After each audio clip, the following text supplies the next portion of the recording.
ये कहानी है 6 अजनबियों की जो कि आंख खुलने पर खुद को एक हाईटेक क्यूब शेप के रूम में फंसा हुआ पाते हैं। इस रूम में स्मॉल एग्जिट बने हुए हैं जिनमें से किसी एक का रास्ता फिर से एक नए रूम तक ले आता है और गलत डोर ओपन करने पर ट्रैप में फंसकर उनकी जान भी जा सकती है। इस ग्रुप को बाहर निकलने के लिए मिलकर काम करना होगा क्योंकि इनके पास समय बहुत कम है। क्या ये जान बचाकर इस मेज से बाहर निकल पाएंगे? आइए जानते हैं हमारी आज की जापानीज फिल्म में। फिल्म के शुरू में हम देखते हैं कि क्यूब जैसे दिखने वाले एक हाईटेक रूम में एक आदमी की आंख खुलती है जिसने कैदियों जैसे कपड़े पहन रखे हैं। यह आदमी इस बारे में कुछ नहीं जानता कि वो यहाँ कैसे आया। रूम की हर दीवार पर एक लार्ज डोर दिखाई देता है जो कुल मिलाकर 6 है। काफी जांच करने के बाद वो एक डोर को ओपन करता है और डोर की दूसरी ओर चला जाता है। वो ये देखकर हैरान हो जाता है कि वो फिर से एक नए रूम में है जो कि पहले वाले रूम जैसा ही दिखता है। फिर अचानक एक मेटल का बना हुआ पिलर दीवार में से निकलकर तेजी से आता हुआ उस आदमी में से गुजर जाता है जिससे तुरंत उसकी मौत हो जाती है। इस घटना को देखकर हमें यह आइडिया होता है कि हर रूम खतरों से भरपूर है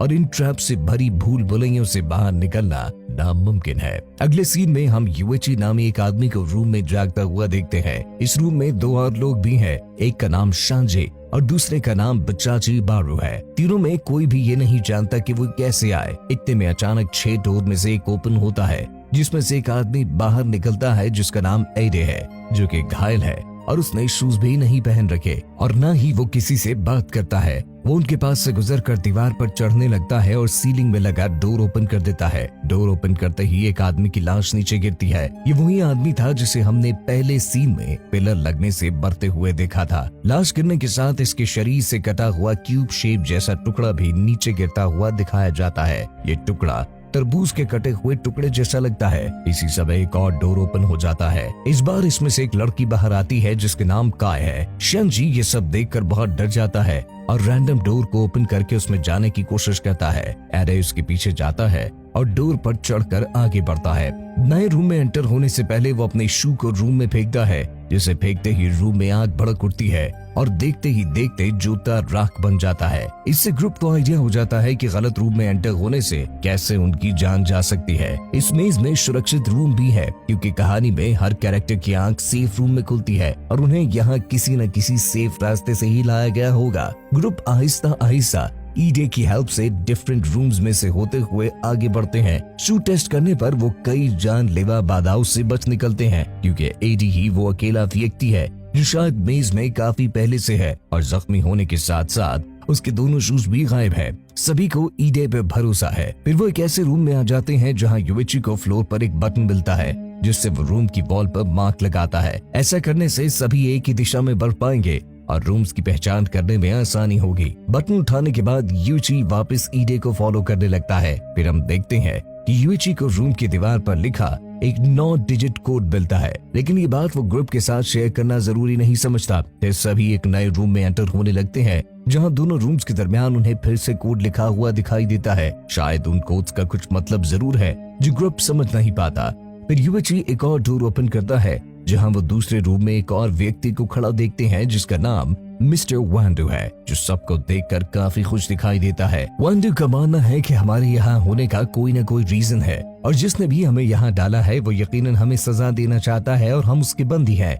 इसके बाद सभी लोग नए चैम्बर में एंटर हो जाते हैं। अचानक उनके रूम में अंधेरा छा जाता है और रूम की सीलिंग से स्टील के घूमते हुए ब्लेड्स उनकी तरफ नीचे आने लगते हैं। अपनी जान बचाने के लिए अब उनके पास सिर्फ एक ही रास्ता है कि वो फ्लोर पर लगे डोर में से नीचे चले जाए। सभी बाल बाल बचकर नए रूम में आ जाते हैं। तभी सब लोग ये जान पाते हैं कि सिर्फ शू फेंक कर ट्रैप्स का पता लगाना काफी नहीं होगा। यहाँ पहुंचकर ईडे यूएची से भिड़ने लगता है और उस पर चिल्लाता है कि तुम्हारी बुजदिली के कारण हम सब की जान जा सकती थी। अगले सीन में चिहारो यूइची से पूछता है कि क्या तुम्हें वो 9 डिजिट कोड याद है। यूइची चिहारो को नंबर्स बताता है जो उसे अच्छी तरह याद है। दोनों इस बात की खोज लगाते हैं कि प्राइम नंबर्स का रूम के डेथ ट्रैप या फिर सेफ के साथ कोई न कोई संबंध जरूर है कि अगर कोई से भी 3 डिजिट नंबर्स अगर प्राइम नंबर्स हैं तो साथ जुड़ा रूम डेथ ट्रैप होना चाहिए और अगर प्राइम नंबर्स नहीं है तो रूम शायद सेफ होगा। वांडू इस बात पर हैरान दिखाई देता है कि अब ये एक बच्चे की बात पर यकीन करने लगे हैं। इतने में यूएची अचानक नए रूम में कूदने का जोखिम उठा लेता है और वो लकीली बच जाता है। दोनों को नंबर्स वाला आइडिया सही निकलता है और इस तरह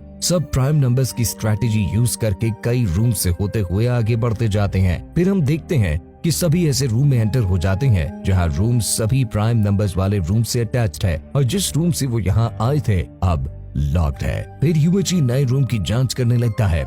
मिस्टर वांडो पहली बार गुस्से में आकर जोर से चिल्लाता है जिससे नए रूम का ट्रैप एक्टिवेट हो जाता है। एक ऐसा ट्रैप जिसमें अगर कोई भी कूदा तो उसके अनगिनत टुकड़े हो जाएंगे। इससे हम ये जान पाते हैं कि इन जानलेवा चैम्बर्स में कई प्रकार के सेंसर्स भी लगे हुए हैं और इस रूम में आवाज का सेंसर लगा है। सब ये जान पाते हैं कि इस ट्रैप से बच निकलने का सिर्फ एक ही रास्ता है कि बिना आवाज किए आगे बढ़ा जाए। लेकिन बाधा तो अब शुरू हुई है जहां उन सब के लिए सेफ रूम का आइडिया लगाना मुश्किल हो गया है। सभी खामोशी से आगे बढ़ते हैं। आखिर में शांजी का जूता फ्लोर पर गिरने से ट्रैप दोबारा एक्टिवेट हो जाता है। मिस्टर वांडो खुद को लेजर शार्प स्ट्रिंग से बाल बाल बचा लेता है। वांडो शिंजी से लड़ने लगता है और उसका गुस्सा जायज भी है। शांजी अपने ऊपर किए हुए क्रिटिसिज्म को बर्दाश्त नहीं कर पाता। वो काफी इमोशनल और गुस्से में दिखाई देता है। ऐसे बर्ताव से वो ग्रिप पर बोझ बन सकता है। फिर हम देखते हैं कि चिहारो वॉल पर मैप जैसा कुछ बनाता है जिसके अनुसार हर सेल की दाएं बंच में 4.5 मीटर तक क्यूब है। चिहारो के हिसाब से बेस के अंदर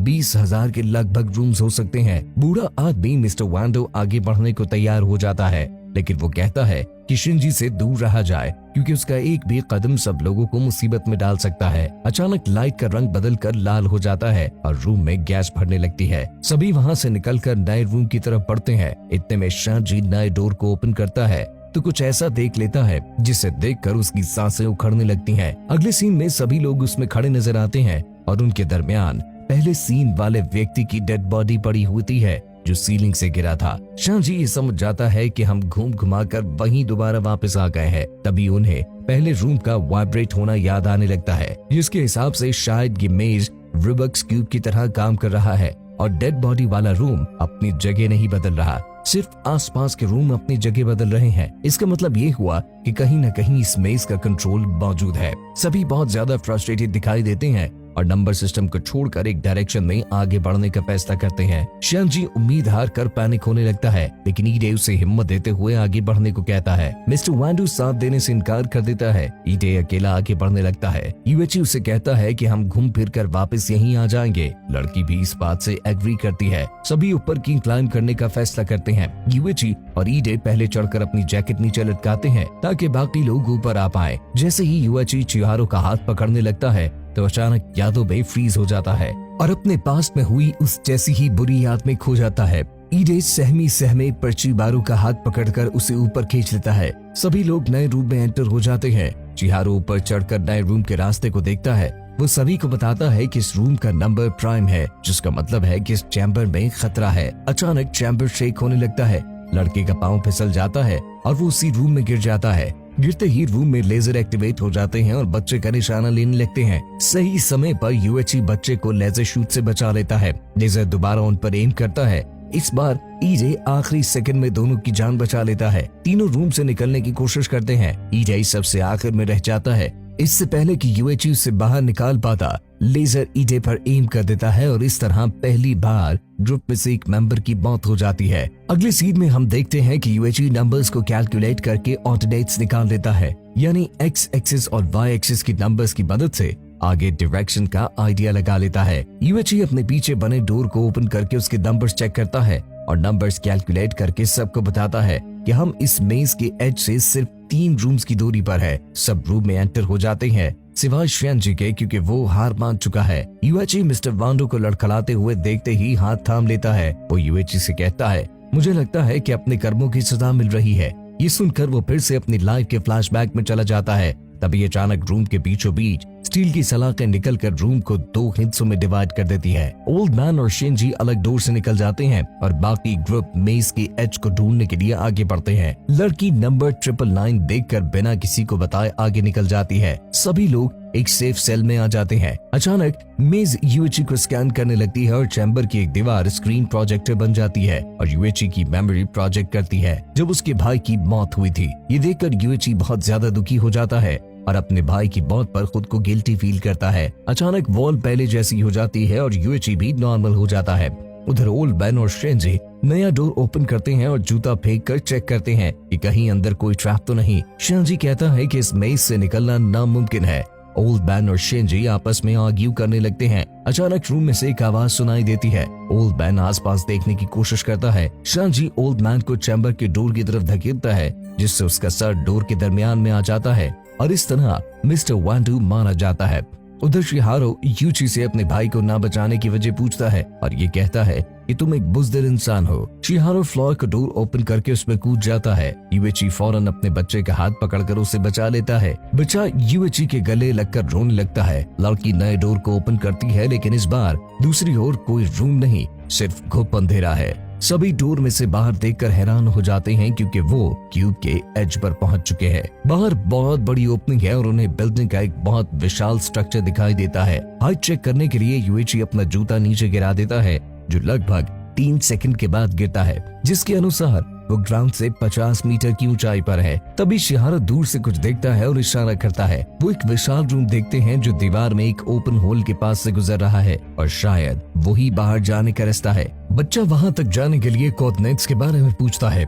यूएची बताता है कि उसे जरूर 27th वाई एक्सिस पर देखा था, जैसे सीक्वेंस में नंबर 999 होना चाहिए। लड़की उन्हें बताती है कि उसने यही नंबर देखा था। ग्रुप उस डोर की तरफ जाने के लिए प्लान करते हैं। अचानक एक डोर ओपन हो जाता है और शिंजी बाहर आ जाता है। वो ग्रुप से मिलकर बहुत खुश दिखने का नाटक करता है। यूएची वांडो के बारे में जानकारी लेता है, जिस पर वो बताता है कि वो ट्रैप में फंसकर मारा गया है। यूएची ये सुनकर दुखी हो जाता है। बच्चा शिंजी को नोटिस करता है और सोचता है कि दाल में कुछ न कुछ काला जरूर है। शिंजी सबको सेफ रास्ते से ले जाने का यकीन दिलाता है। अगले रूम में बच्चा यूएची के कान में बताता है कि शिंजी झूठ बोल रहा है। तभी लड़की उन्हें बताती है कि उसे रूम 999 मिल गया है और डोर में चली जाती है। शिंजी बताता है कि इस रूम में भी ट्रैप है, लेकिन अभी तक एक्टिवेट नहीं हुआ। बच्चा ये सुनकर दूसरे डोर से बाहर निकलता है। इससे पहले यूएची भी बाहर निकल पाता, शिंजी उसे नीचे खींच लेता है, जिससे यूएची बुरी तरह फ्लोर पर गिरता है। वो शिंजी से पूछता है कि उसने ओल्ड मैन को क्यों मारा। शिंजी बताता है क्योंकि उसे सारी लाइफ मोक किया गया, बुरा बर्ताव किया गया और जुल्म किया गया। ओल्ड मैन भी यही सब कर रहा था, अब उसे किसी का डर नहीं। शिंजी यूएची को मारने पीटने लगता है। तभी बच्चा वापस रूम में जंप करता है और शिंजी को रोकने की कोशिश करता है, लेकिन बच्चा इतना स्ट्रांग नहीं होता। शिंजी बच्चे को घुमाकर दीवार पर मारता है। इससे पहले कि वो बच्चे को नुकसान पहुंचाता, यूएची से रोकने की कोशिश करता है। शिंजी अपना टारगेट बदलकर यूएची का गला दबाने लगता है। बच्चा यूएची को हिम्मत देता है। यूएची जान बचाने के लिए पूरी ताकत लगाने लगता है। तभी अचानक रूम का कलर चेंज हो जाता है और रूफ से एक मेटल पोल निकलकर शिंजी की पीठ में धंस जाता है और शिंजी को ऊपर खींचता हुआ छत से लगा देता है। इतने में लड़की दोनों को दूसरे रूम से अपनी ओर बुलाती है, इससे पहले कि देर हो जाए। रूम में चारों ओर मेटालिक ट्रैप्स ओपन होने लगते हैं। लड़की बच्चे को डोर से खींच लेती है, लेकिन यूएची रूम में ही रह जाता है। बच्चा ये सोचकर रोने लगता है कि उसने अपने एक दोस्त को खो दिया है। तभी रूम फैसिलिटी की तरफ मूव करने लगता है और एक होल के आगे रुक जाता है। दोनों डोर से बाहर एक लंबे रास्ते को देखते हैं, जो बाहर जाने का रास्ता है। लड़की यहीं रुकने का फैसला करती है, लेकिन बच्चा रास्ते की तरफ निकल पड़ता है, इस उम्मीद के साथ कि वो आजाद हो पाएगा। फिर हम देखते हैं कि एक बॉडी चैम्बर में सीलिंग से गिरती हुई दिखाई देती है। ये यूएची है, जो अभी भी आजाद होने की कोशिश में है। फिर हम देखते हैं कि सभी मरने वाले व्यक्तियों का डेटाबेस सेव किया जा रहा है। लड़की सीक्रेटली सब लोगों को मॉनिटर करती रही है और सबकी प्रोग्रेस को ट्रैक करती रही है। इस इंफॉर्मेशन और डाटा के साथ वो डोर ओपन करती है और दूसरी ओर नए प्रेजेंट से मिलती है। ये लड़की एलियन है और ये मेज भी एलियन ने इंसान की थिंकिंग को फैसला लेने की पावर को टेस्ट करने के लिए बनाया था। और इसी तरह दोस्तों, फिल्म इसी बोर्ड पर एंड हो जाती है।